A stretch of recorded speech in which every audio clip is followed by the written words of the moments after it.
Oke, karena ada kesalahan teknis yang mungkin sudah lumrah terjadi ya di tiap pertemuan-pertemuan virtual seperti ini. Kita akan melangkah kepada pemateri yang ketiga. Sebetulnya pemateri yang ketiga cuman karena Kak Lukman berhalangan, maka akan kita taruh nanti di pemateri yang ketiga atau pembicara yang ketiga.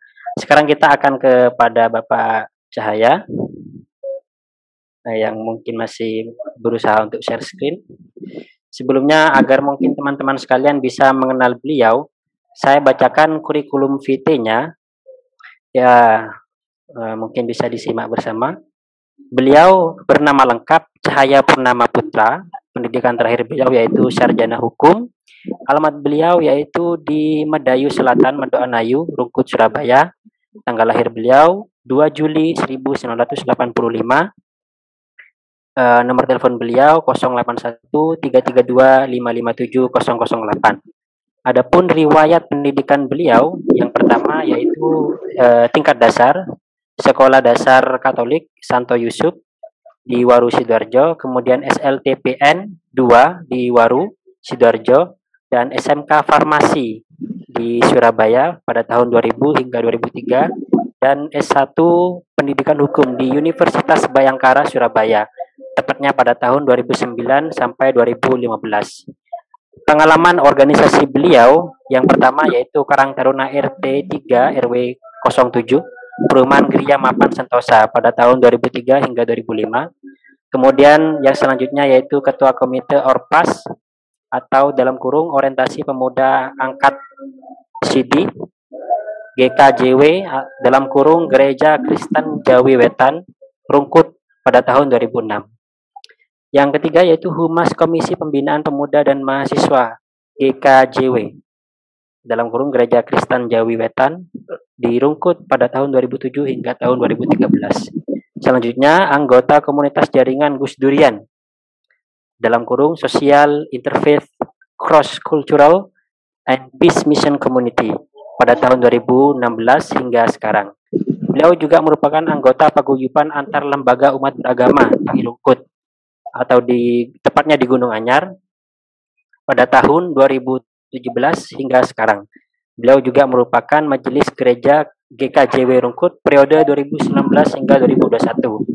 Selanjutnya, pengalaman organisasi beliau juga berada di mandat sekretaris atau di sekretaris 1 Gerakan Pembumian Pancasila DPD Jawa Timur periode 2020-2021.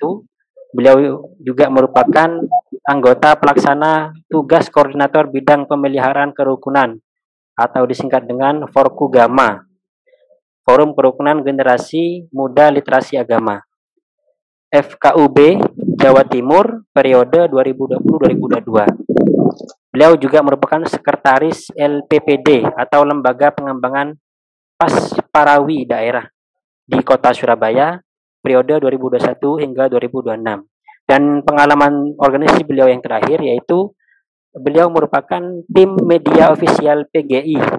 PGI itu dalam kurung Persekutuan Gereja-Gereja di Indonesia, wilayah Jawa Timur periode 2021-2026.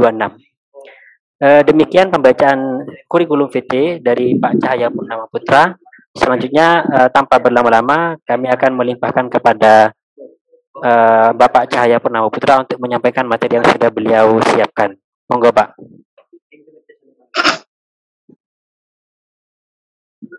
Ya, selamat siang teman-teman. Assalamualaikum warahmatullahi wabarakatuh. Terima kasih Mas Masus. Tadi tidak usah panjang-panjang sebenarnya bacain kurikulum vitae, capek nanti. Oke teman-teman, saya sebelumnya mau mendeklar dulu bahwa materi yang saya sampaikan ini adalah materi yang dari kawan-kawan FKUB, begitu ya. Karena memang semenjak dideklarasikan moderasi beragama, kami, Forkugama yang termasuk underbow-nya FKUB Jawa Timur, membantu FKUB untuk menggelorakan moderasi beragama khususnya di kalangan muda. Jadi nanti kalau misal ada kalimat-kalimat yang dalam bahasa Islam begitu, bahasa Arab begitu, saya mohon maaf kalau ada salah penyebutan dan mohon diluruskan begitu. Baik, saya mulai dari sini dulu deh. Nah, bisa. Oke, sudahkah kalian mengenal moderasi beragama? Sebelumnya saya mau meloncat dulu ya teman-teman. Kita lihat dulu bagaimana di Global Peace Index posisi Indonesia. Posisi Indonesia secara global kita lihat ada di urutan 39. Begitu kan, 39 ini dalam artian ya masih peaceful begitu lah. Ya, masih dalam taraf damai. Kemudian di tahun 2020 kita turun di ranking 44 secara global posisi Indonesia. Begitu kan. Tapi tetap kesimpulannya adalah more peaceful, artinya masih dalam taraf damai. Kemudian pada 2021 kita lihat ini, puji Tuhan alhamdulillah kita naik di ranking 42 dunia untuk kedamaian, begitu kan? Nah, tapi kenapa kok kita mesti tetap di angka di angka 50 besar begitu kan? Kenapa kok enggak bisa 10 besar kayak 5 besar kayak gitu kan? Ini saya ambil contoh random aja, khususnya di tahun 2021. Nah, ini Indonesia. Kenapa kok Indonesia masih bertahan di 50 besar, guys? Oke, kita lihat di sini, kita masih bertahan karena adanya demonstrasi dengan kekerasan. Gitu kan? Terus dengan kejahatan, dengan kekerasan. Politik teror, gitu kan? Lah ini yang sampai hari ini kita rasakan begitu. Kemudian ada aktivitas teror begitu kan? Nah, ini yang menyebabkan Indonesia masih bertahan dan bercokol di 50 besar. Tapi ya itu tadi kita patut bersyukur bahwa kita tidak sampai di angka yang less peaceful, begitu kan? Gitu. Oke, kita lihat Jawa Timur. Jadi kalau kita bicara secara global, kita persempit untuk Jawa Timur. Ya opo Jawa Timur ini, begitu kan? Kita tidak usah bicara Madura, Surabaya dan lain sebagainya. Kita bicara global karena aku yakin kalian nantinya tidak hanya untuk lingkup Madura, kalian untuk lingkup Jawa Timur, kalau bisa lingkup Indonesia. Kalian Jawa Timur. Dan Jawa Timur, teman-teman, ini dari Setara Institute, mencatat ada 23 kasus pelanggaran kebebasan beragama dan berkeyakinan di tahun 2020. Saya nemu ini juga nggak percaya gitu kan, kenapa kok Jawa Timur berkontribusi begitu kan.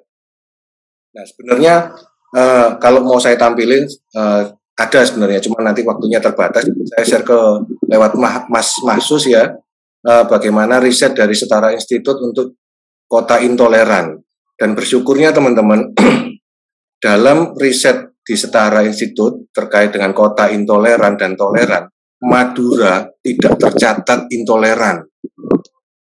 Begitu, nanti bisa teman-teman baca sendiri, nanti saya share lewat Mas Mahsus, nanti tolong ya Mas di-share ke teman-teman ya, hasil riset dari Setara.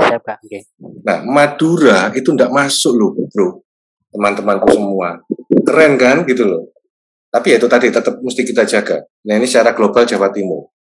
Kenapa Jawa Timur? Apakah kurang nih moderasi beragamanya? Oke, kita pandang dulu, kita lihat dulu apa sih moderasi beragama itu. Sekali lagi teman-teman, moderasi beragama itu adalah konsep berpikir yang mengarah pada sikap beragama yang moderat. Begitu kan? Moderasi cara beragamanya, bukan memoderasi agamanya, ya. Dan di sini melibatkan nilai-nilai keterbukaan, artinya yang inklusif, yang dilindungi dengan sikap kejujuran, bijaksana, keberanian, cinta kasih, bla bla bla. Nanti bisa teman-teman baca sendiri. Dan moderasi beragama ini merupakan gerakan atau movement lintas agama. Moderasi beragama ini seharusnya menyangkut ke ranah intern agama masing-masing, ranah eksternal dan juga ranah eksternal, artinya dalam konteks hidup bersama, yakni membangun kerukunan dan keterbukaan satu sama lain. Bagaimana sih kita memahami moderasi beragama? Nah, nanti ini teman-teman bisa baca sendiri. Yang pasti dari data BPS Jawa Timur 2019 tercatat masih agama Islam yang terbesar sebanyak 96,8%, dan tempat ibadahnya ranking 1 masih masjid dan ranking 2-nya masih musola. Ya, ini data BPS 2019. Untuk 2020-2021 saya yakin ada pertumbuhan. Dan bagaimana sosial budaya masyarakat Jawa Timur? Di sini kami mencatat dari Bages Bangpol, saya dapat data dari Bages Bangpol ada 4 kategori, yaitu Mataraman, Arek, terus Madura, dan Osing. Nanti teman-teman bisa baca sendiri. Nanti saya share juga melalui Mas Mahsus untuk materi ini. Kemudian, nah inilah teman-teman landasan kenapa moderasi beragama itu perlu, gitu kan? Ini diagramnya. Oke, kita akan breakdown satu-satu. Landasan yang ideologi yang pertama adalah yang pasti kita harus yakin dong Pancasila, betul kan? Karena para pendiri bangsa sudah capek-capek ini kira-kira begitu kan, mewariskan satu bentuk konsensus bersama untuk hidup bersama dalam berbangsa dan bernegara. Dan Pancasila, ya saya yakin semua teman-teman tahu adalah untuk kesepakatan bersama untuk NKRI yang lebih utuh. Adanya jaminan negara atas kemajemukan di masyarakat dan menjadi medium yang baik-baik tumbuhnya moderasi. Dan yang pasti Pancasila menjamin setiap pemeluk agama akan memberikan penghargaan atas ekspresi keberagamaan pemeluk lain. Nah, ini ekspresi moderasi beragama yang konkret yang seharusnya terjadi. Seharusnya ya, gitu kan? Ini kan cita-cita bersama. Kemudian prinsip hidup bersama. Oke, nanti teman-teman bisa baca sendiri. Nah, prinsip hidup bersama ini. Sekali lagi, Indonesia bukan negara agama, tetapi negara yang beragama. Kemudian pengertian yang kedua tentang moderasi adalah sebuah kata yang salah pahami dalam konteks beragama. Ya, tidak sedikit masyarakat yang beranggapan bahwa sikap moderat dalam beragama itu berarti nggak teguh pendiriannya, nggak serius, nggak sungguh-sungguh dalam mengamalkan ajaran agamanya. Salah, gitu kan? Moderat ini artinya kompromi keyakinan teologis bersama dengan pemeluk agama lain. Moderat dalam beragama itu berarti percaya diri. Ente semua mesti pede dengan esensi ajaran agama yang dipeluknya, ya kan? Yang kalian peluk begitu ya. Nah, yang mengajarkan prinsip adil berimbang, tetapi berbagi kebenaran sejauh menyangkut tafsir agama. Nah, bagaimana karakter moderasi? Karakter moderasi beragama ini meniscayakan adanya keterbukaan, penerimaan, dan kerjasama dari masing-masing kelompok yang berbeda. Harus mau saling dengerin, gitu kan? Satu sama lain, serta saling belajar, melatih kemampuan mengelola, mengatasi perbedaan pemahaman keagamaan di antara kita semua. Secara etimologi, kata moderat itu adalah kata sifat turunan dari moderasi, moderation, tidak berlebihan. Kalau dalam bahasa Arab itu, kalau nggak salah wasatiyah ya, Mas Mahsus ya. Moderation, wasatiyah, gitu kan? Berimbang, gitu kan? Dapat dirumuskan sebagai cara pandang, sikap, dan praktek beragama dalam kehidupan bersama. Dengan cara mengejawantahkan esensi ajaran yang melindungi martabat kemanusiaan dan membangun kemaslahatan umum. Kira-kira begitu rumusan moderasi beragama. Kemudian dewasa ini memang pada akhirnya semangat toleransi di masyarakat cenderung di potensi konflik. Tadi secara global GPI, Global Peace Index, kita lihat Indonesia masih di angka 50 besar. Karena semangat toleransi di masyarakat masih dibayangi berpotensi konflik. Karena juga munculnya demarkasi antar kelompok masyarakat, gitu kan?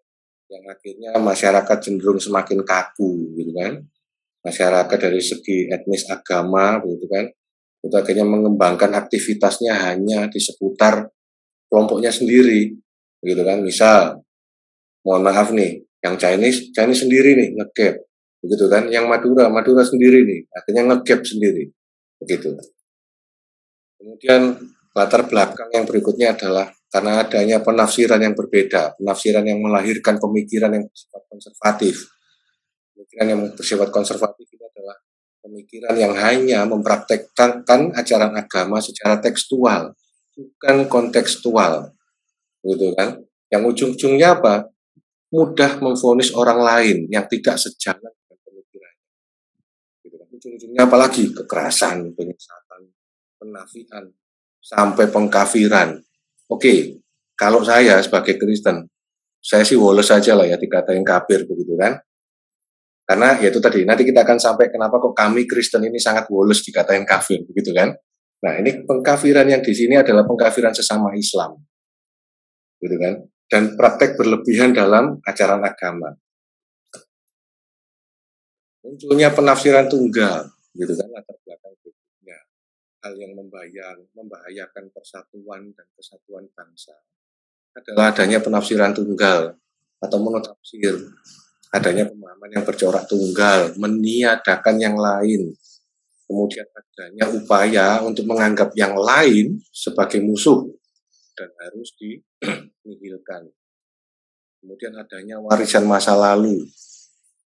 Masa lalu yang apa nih? Yang Orde Baru tentunya kan, yang mengakibatkan degradasi pada Pancasila, miskinnya pendidikan Pancasila, kemudian lahirnya paham atau gerakan baru, gitu kan, yang mudah pada akhirnya mengkafirkan, nah ini mengkafirkan sesama umat Islam, ya kan? Sekali lagi, kalau kami Kristen dikafir-kafirin oke aja sih, gitu kan? Tapi yang dikafirin ini sesama umat Islam. Gitu, maka kenapa sekali lagi latar belakang moderasi beragama harus digelorakan. Dan kenapa begitu urgent sih dalam moderasi beragama itu teman-teman? FKUP mencatat ada 4 hal, yaitu naiknya ortodoksi dan konservatisme keagamaan, kedua lahirnya politik identitas, ketiga meningkatnya era media sosial dan pasca kebenaran atau post-truth, dan keempat membuncahnya gelombang milenial. Kita breakdown lagi satu-satu. Naiknya konservatisme dalam keagamaan, dalam hal pemahaman keagamaan, Indonesia sekarang ini mengalami kenaikan nilai ortodoksi dan ultra ortodoksi, gitu kan. Dan ini dicatat oleh Indonesia Muslim Report pada 2019 bahwa tingkat di ortodoksi di Indonesia mencapai 25%. Nah, kemudian yang kedua adalah kecenderungan munculnya gerakan keagamaan yang mengusung ideologi agama. Kelompok jihadis, kelompok ideologi transnasional, terus gerakan keagamaan yang mengusung kebencian, intoleransi, dan kekerasan, dan gerakan sejenis yang lainnya. Jenis yang berikutnya adalah politik identitas. Teman-teman menyadari atau tidak, pada 2014 dan 2019, disitulah mulai ramainya politik identitas.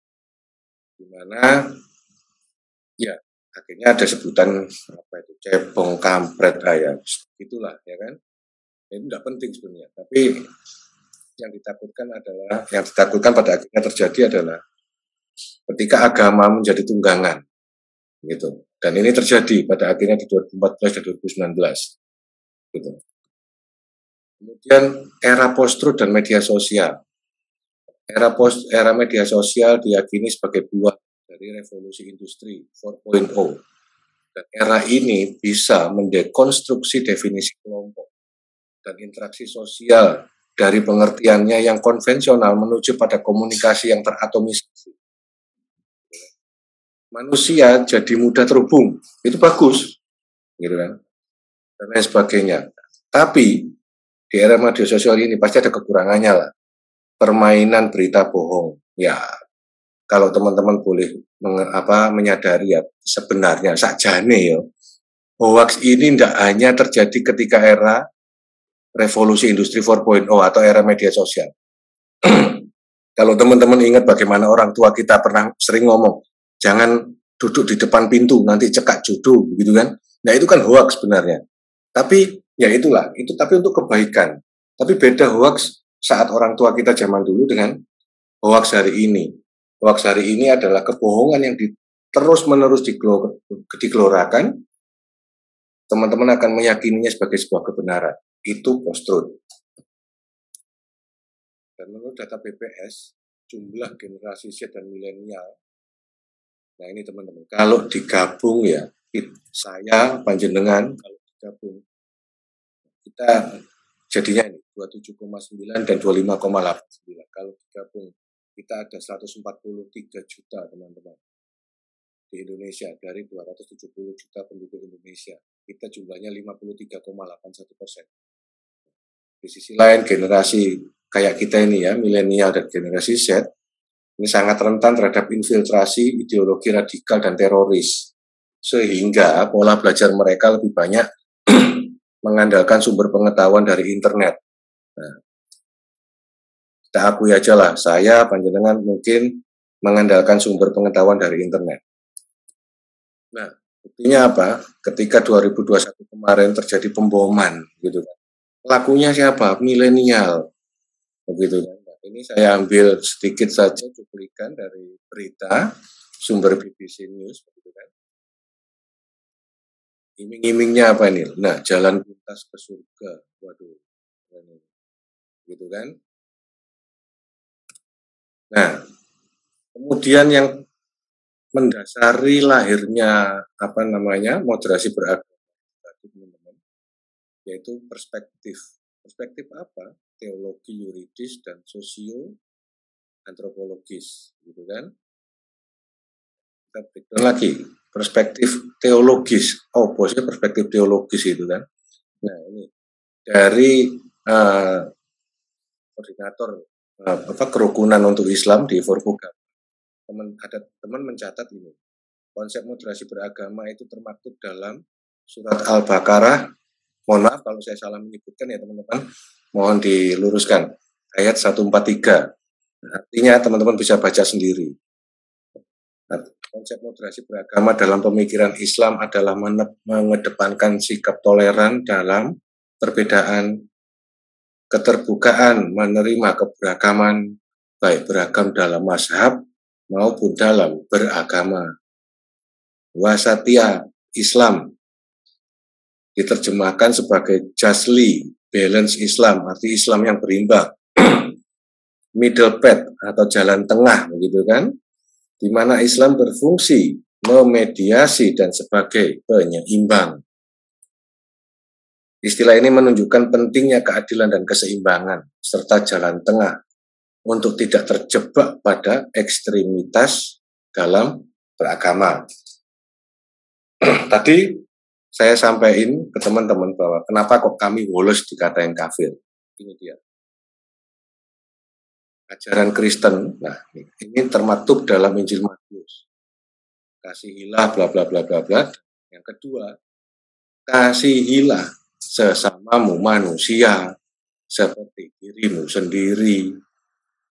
Itulah kenapa kami santuy menghadapi dentuman-dentuman waktu itu ya, kalimat-kalimat kafir. Dan tujuan dan salah satu tujuannya juga ada di kitab Yeremia. Usahakanlah kesejahteraan kota, begitu kan? Kemana kamu aku buang, dan berdoa untuk kota itu, begitu kan? Karena kesejahteraan kota itu adalah kesejahteraan kita juga. Konteks ini teman-teman di kitab ini konteks ketika masyarakat Israel, begitu kan, pada abad ke-6 itu sedang mengalami pembuangan. Itu jelas konteks saat itu, tapi untuk konteks saat ini ya kita kan bukan pembuangan tentunya, gitu kan? Dan kita juga tidak tahu kenapa kok kita bisa lahir di Indonesia, ya kan? Nah, pasti konteks hari ini bukan konteks pembuangan, dan itulah dalam perspektif agama Kristen. Sama dengan di perspektif agama Katolik. Bagilah orang yang lemah lembut, ya kan? Teman-teman bisa baca sendiri nanti dari slide yang saya bagikan. Nah, sikap lemah lembut dan murah hati inilah yang menjadi ajaran dalam menghayati iman di tengah masyarakat secara terbuka dalam dialog kemanusiaan, dan juga didukung dari dekret Nostre Aetat, begitu kan? Dalam dekret ini gereja menandaskan bahwa gereja Katolik tidak menolak apapun yang dalam agama-agama itu serba benar dan suci. Dan dalam konteks gereja Indonesia, gagasan paling relevan adalah melalui dialog antar umat beragama.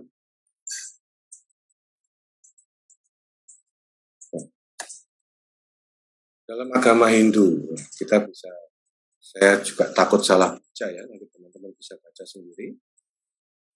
Juga ditegaskan dalam kitab Atharva Veda, di sini semoga bumi yang dihuni dan lain sebagainya, laksana lembu yang tidak pernah kehabisan air susu. Artinya teman-teman, apapun bentuk kepercayaan yang ingin dipeluk penganut agama, dengan bentuk apapun keyakinan yang tak berubah, itu sesungguhnya aku besar ya, ini artinya Allah atau Allah sendiri yang mengajarkannya.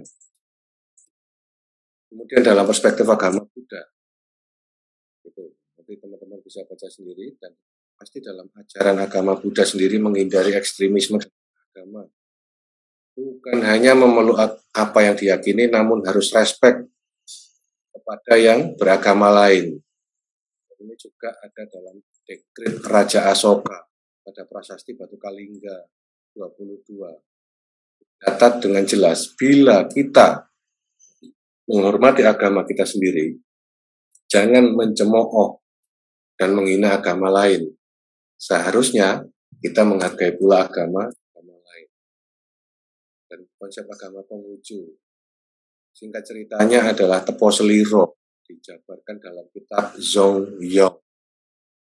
Gitu kan? Bunyinya apa? Satya dan tepa selira itu tidak jauh dari Dao, jalan suci. Apa yang tidak diharapkan mengena diri sendiri. Maksudnya dalam hal ini adalah karma. Gitu kan? Kalau tidak mau kena ke kita, ya jangan diberikan ke orang lain.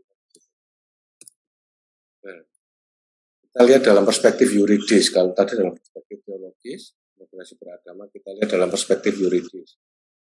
Di Undang-Undang pasal 28 sangat jelas tercatat bahwa setiap orang wajib menghormati hak asasi orang lain, begitu kan? Dalam tertib kehidupan berbangsa dan bernegara. Kemudian dalam menjalankan kebebasan, setiap orang wajib tunduk pada pembatasan, begitu. Dan ada undang-undang yang menjadi dasar moderasi beragama. Nah, nanti teman-teman bisa cari dan baca sendiri. Ini undang-undang yang menjadi dasar moderasi beragama. Kemudian perspektif yuridis yang kedua adalah dasar hukum yang dibebankan untuk pemerintah daerah.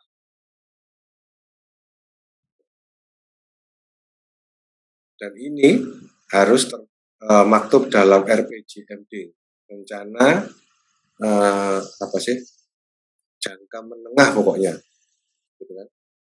Nah, ini harus termaktub dalam RPJ. Gitu kan? Terus juga dalam keputusan Menteri Agama dan dalam negeri. Nanti teman-teman bisa cari dan baca sendiri. Keputusan-keputusan ini yang menjadi landasan yuridis untuk moderasi beragama. Intinya apa?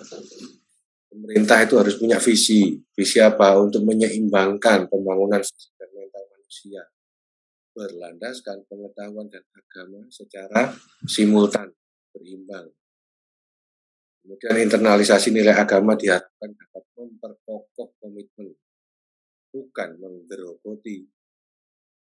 Supaya apa? Supaya nilai-nilai yang ditanamkan harus bersifat inklusif, toleran, dan rukun. Nir kekerasan, mau menerima perbedaan, serta saling menghargai keragaman.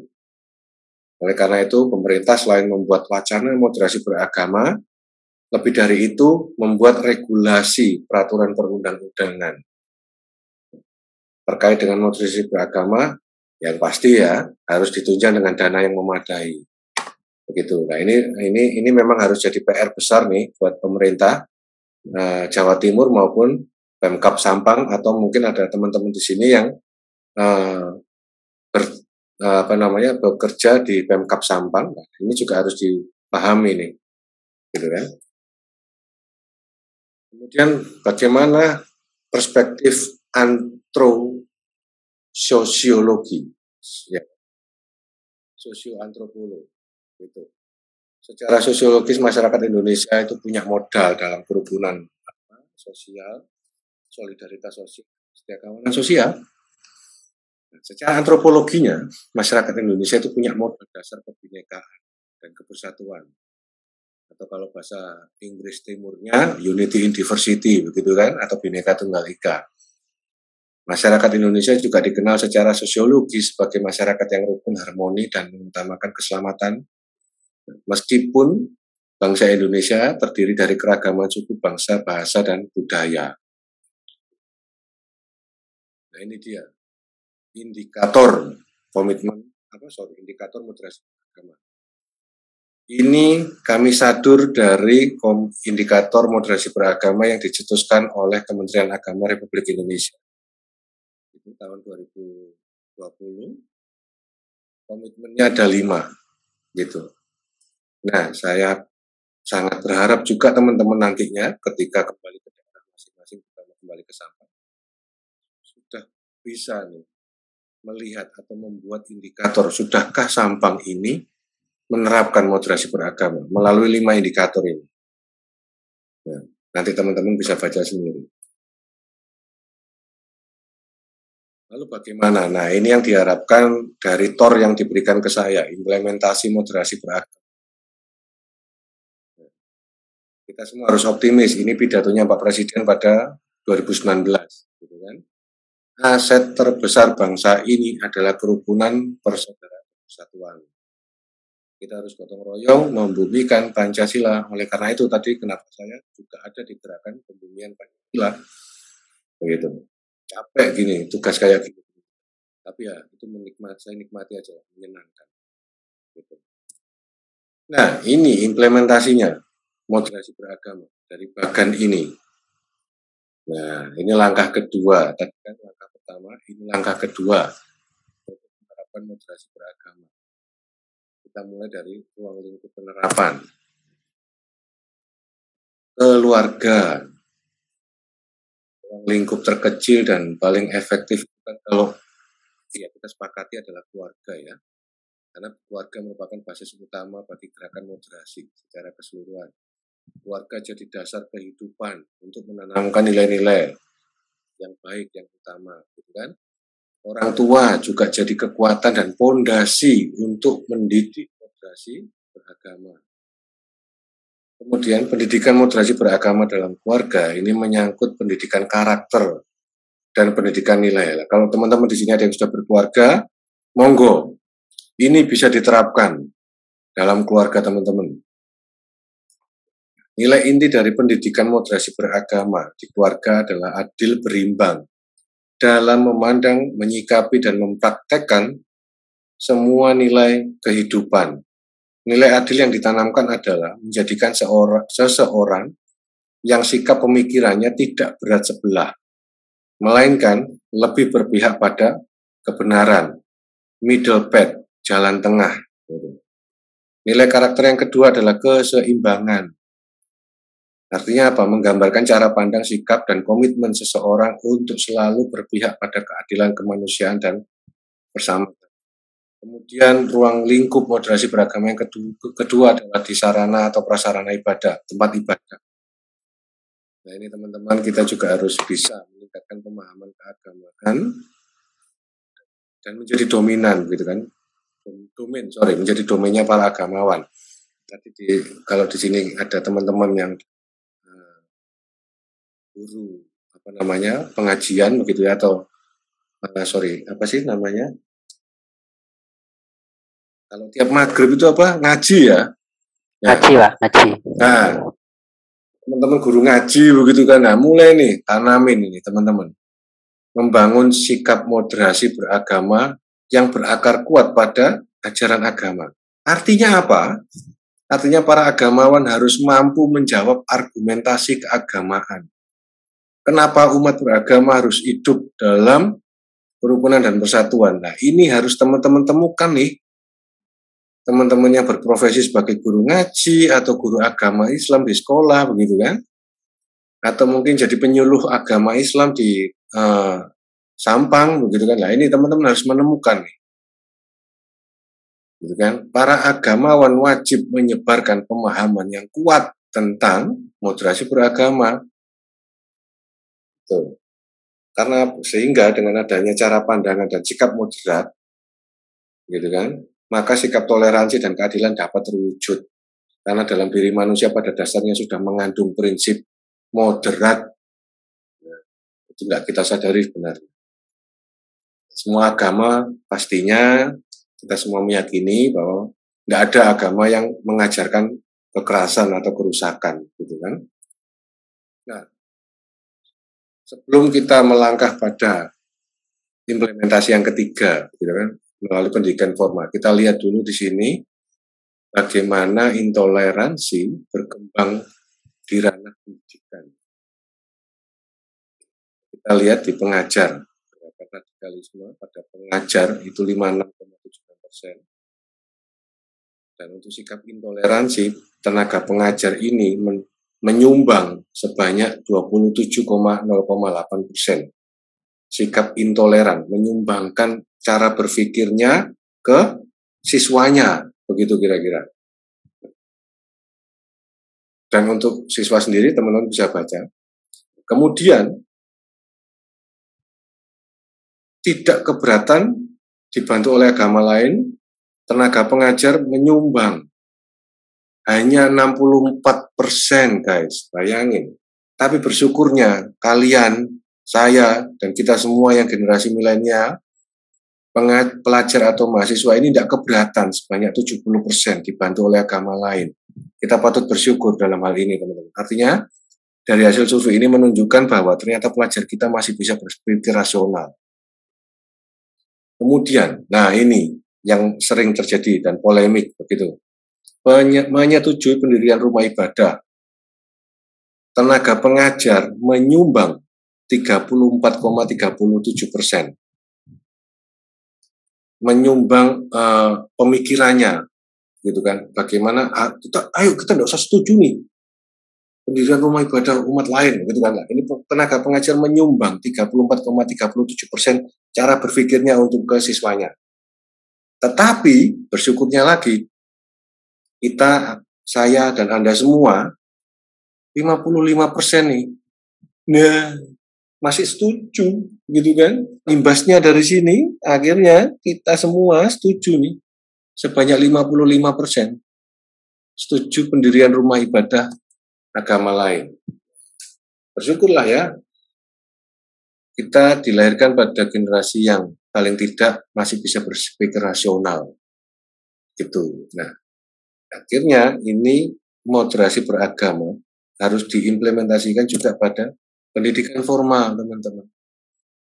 Sekali lagi, data BPS ada sekitar 143 juta generasi Z dan milenial yang sangat rentan terhadap infiltrasi ideologi radikal dan teroris. Karena apa? Karena pola belajar lebih banyak ngandalin sumber dari internet. Akhirnya penerapan moderasi beragama dalam lingkungan pendidikan formal harus ada kurikulum pendidikan moderasi beragama dari tingkat SD sampai SMA atau bahkan sampai kuliah. Kemudian melakukan pelatihan pada semua guru-guru atau dosen, tenaga pendidik, baik PNS maupun non-PNS. Kemudian memberikan sertifikasi kepada guru yang layak sebagai pengajar yang sesuai dengan dukungan moderasi beragama dari Kementerian Agama. Lembaga pendidikan juga harus mencakup, lembaga pendidikan baik yang formal maupun yang non-formal itu kita harus sepakati bahwa sebagai motor penggerak moderasi beragama. Apa aja, pesantren, majelis taklim, sekolah minggu di gereja, begitu kan, dan lain sebagainya. Pendidikan moderasi beragama memang membutuhkan dukungan, regulasi, dan program tepat sasaran. Saya akui sebagai anggota agama, ini kita juga perlu nih dukungan regulasi dari pemerintah pusat maupun daerah. Kemudian kurikulum pendidikan moderasi beragama harus meliputi nilai-nilai universal. Kayak apa itu nilai universalnya? Penguatan religiusitas dan spiritualitas, toleransi yang mendalam, kepedulian, cinta dan belas kasih, harmoni, kedermawanan, charity, gitu kan, atau aksi-aksi sosial kemanusiaan.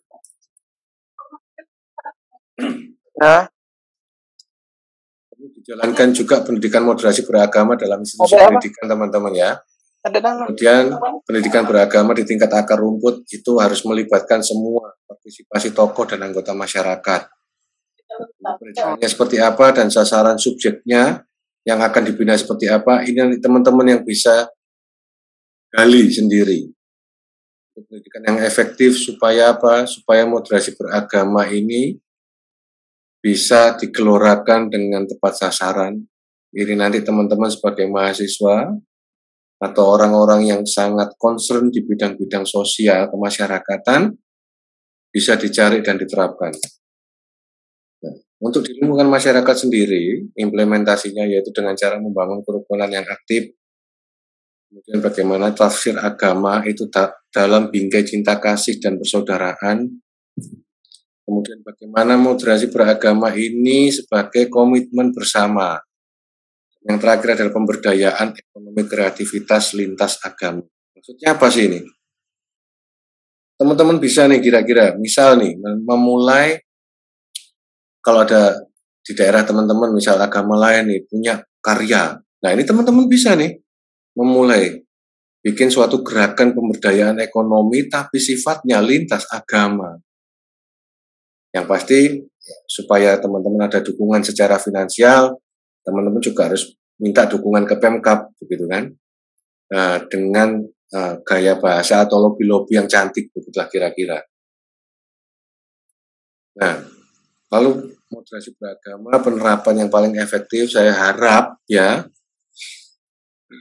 teman-teman nanti di sini ke depan 10, 15, 20 tahun mendatang, untuk Kabupaten Sampang bisa membuat atau mendirikan desa sadar kerukunan, bisa mengakomodir kearifan lokal, yang tentunya ini harus melibatkan teman-teman atau agama-agama yang lain, gitu kan, membikin seni budaya yang melibatkan lintas agama, gitu kan.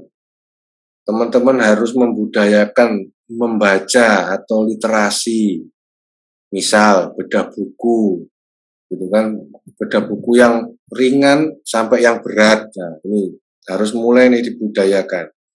Kemudian adain kemah pemuda atau peace camp, gitu kan, lintas agama.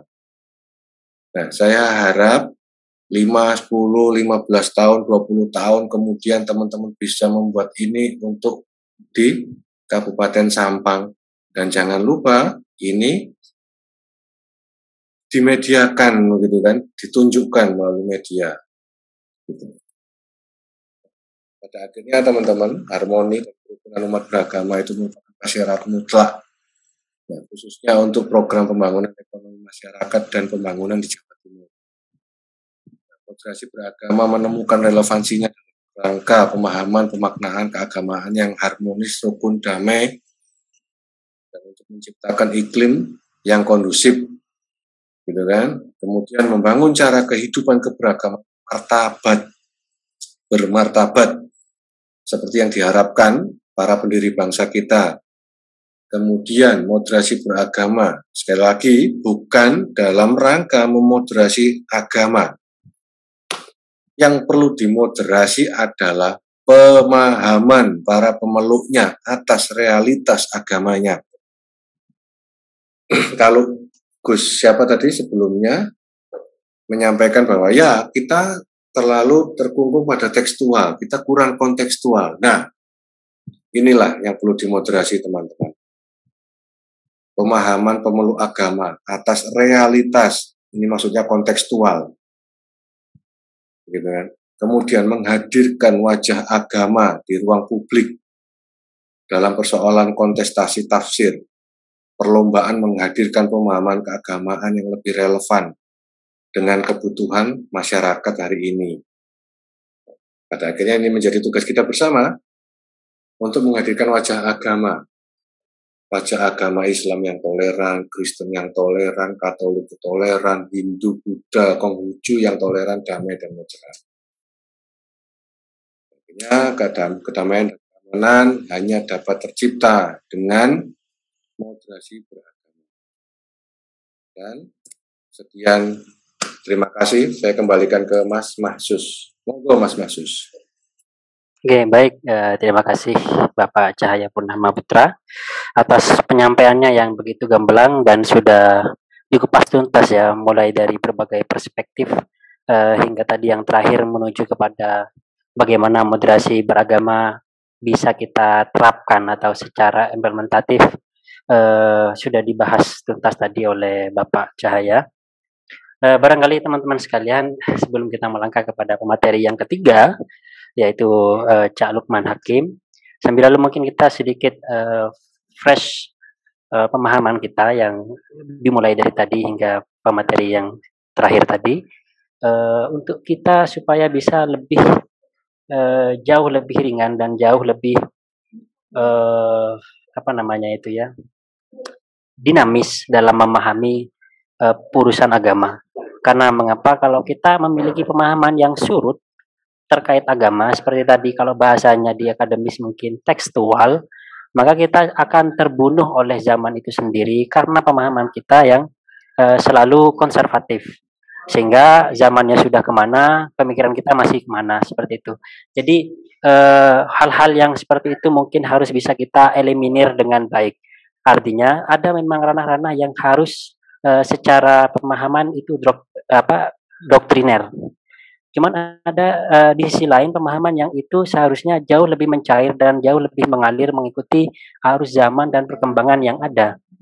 Ya, jadi itulah kadang-kadang mungkin kita rada tidak bisa membedakan atau tidak bisa memberikan garis yang cukup jelas mana yang seharusnya kita jauh lebih ringan dan jauh lebih dinamis daripada yang lain, dan di mana kita yang seharusnya harus lebih doktriner dan mana kita yang seharusnya jauh lebih tekstual. Nah, ini kalau nggak jelas teman-teman sekalian pemahaman kita yang seharusnya di mana di ranah sosial secara garis horizontal, kita seharusnya jauh lebih tidak terlalu mengemukakan kebenaran kita, apalagi lagi-lagi kita ingin membenturkan kebenaran kita dengan apa yang dianggap oleh kebenaran orang lain. Tadi sudah disampaikan oleh Pak Cahaya bahwa seluruh agama mengajarkan sama, yaitu hal yang baik atau kebaikan. Tidak ada agama yang mengajarkan untuk menghancurkan agama lain, ras lain, atau kelompok-kelompok lain. Semuanya ingin menebarkan kasih sayang, cinta, kemudian toleransi bersama. Semua itu tersisipkan dalam agama yang bisa kita pahami secara esoteris.